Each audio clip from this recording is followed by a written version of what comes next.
This is Father Lou Scurti with Friends of the Word, and I'm here with Father Frank Fano, St. Helen's Church in Westfield, New Jersey. How you doing, Lou? Can I call you Lou? Please, that's my name. All right. Thank you for having us here. Frankie has a lot of talent.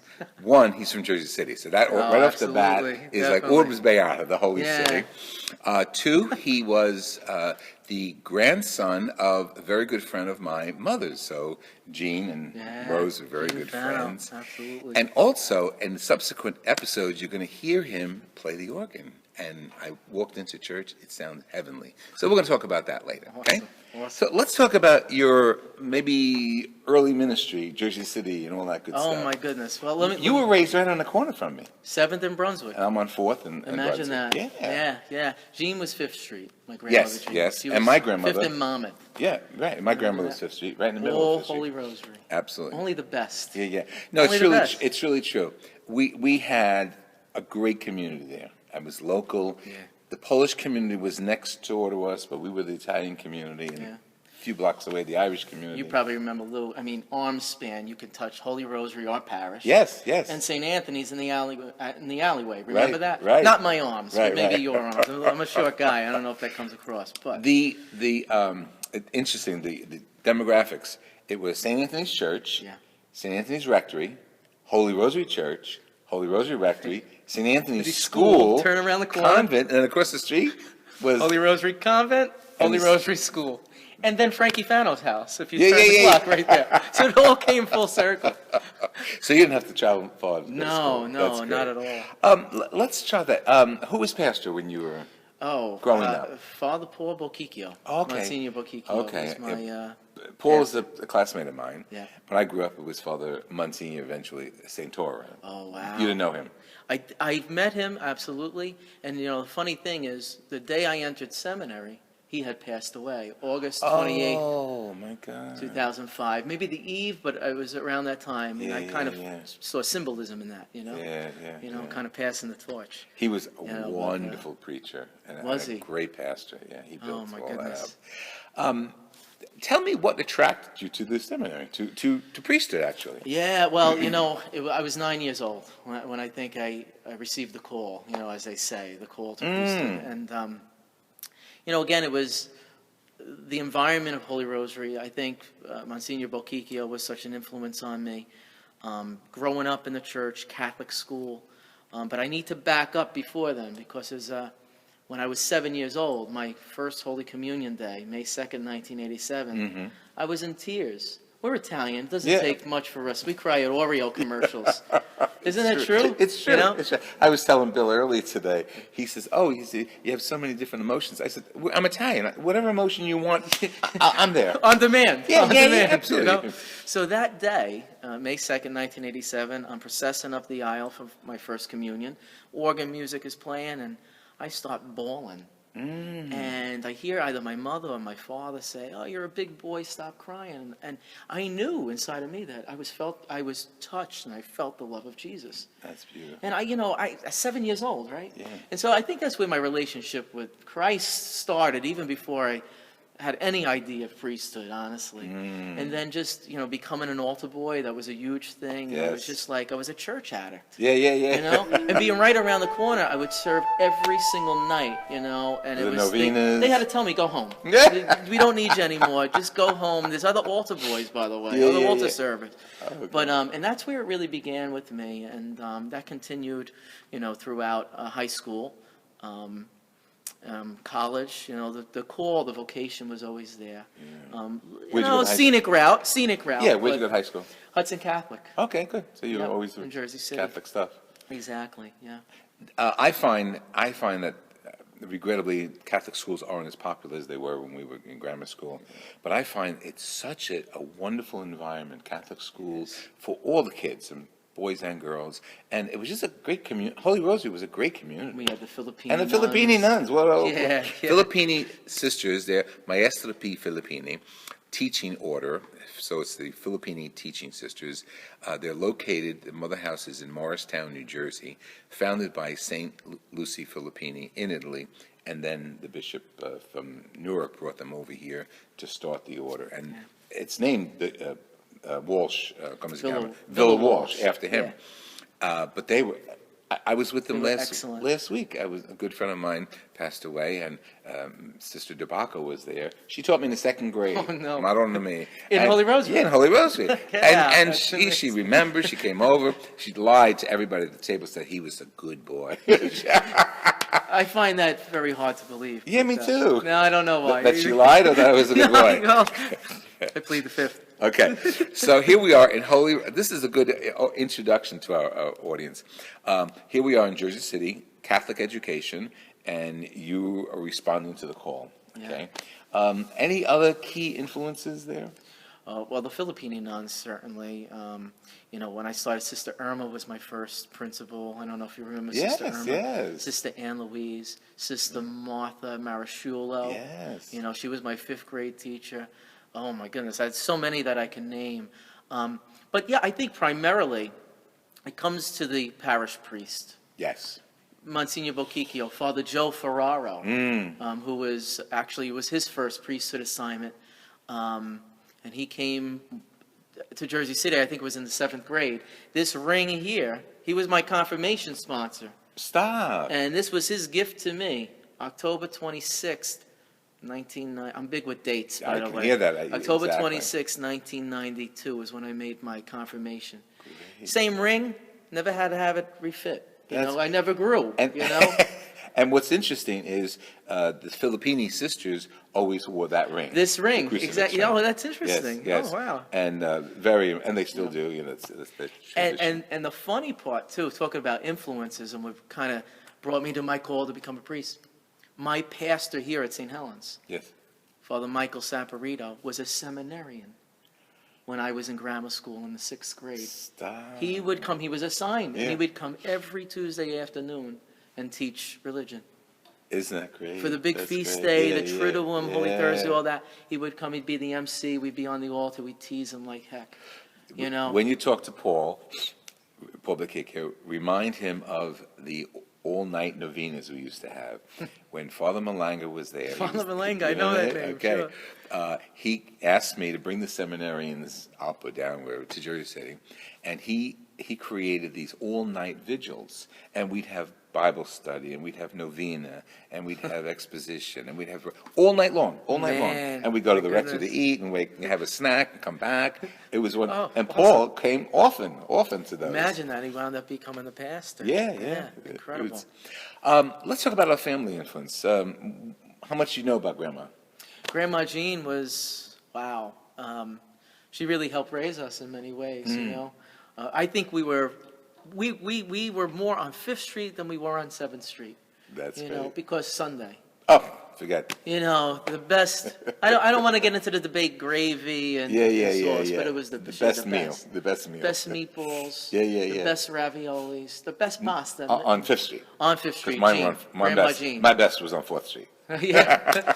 Well, yeah, very close. Yeah. They shared secrets. And that's funny because Jean and Mom, Rose Scurti, were on so many committees together, Yep. Rosary Altar, and they would fundraise, and they were dynamic. And not just two of them, but that group of women in the church. And that's why this is great that we're in St. Helen's Church, the influence of women in the church today. Amazing. And it's incredible. always been that way. Incredible. Absolutely. And they had no doubt what their role was. They ran the place. Yeah, exactly. Yeah. They didn't have any insecurities at all. They would tell the Exactly. pastor where to go and what to do. It's funny you mentioned just my grandma Jean. She passed away June 1st, 2005, before I entered the seminary. Oh.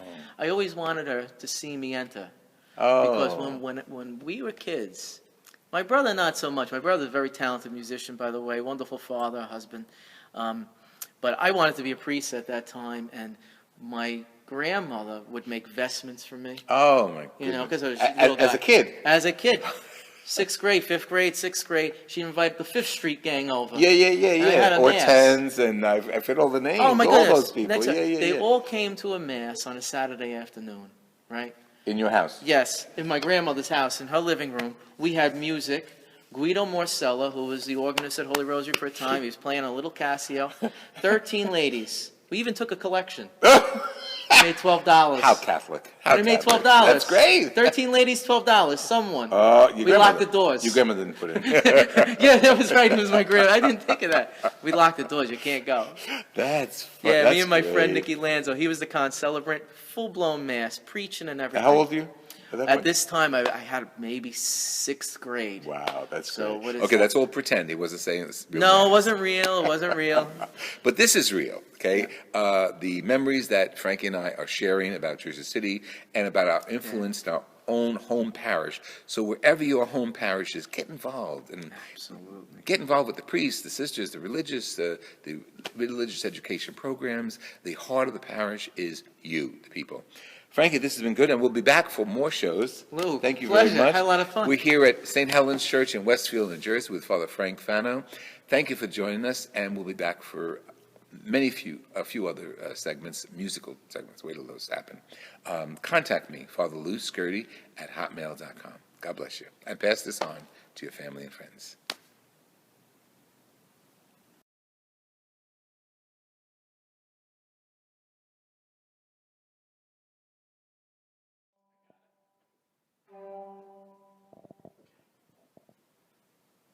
Okay, I'm ready.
Thank you so much. This has been Father Louis Scurti with Friends of the Word, featuring the beautiful talent of Father Frank Fano.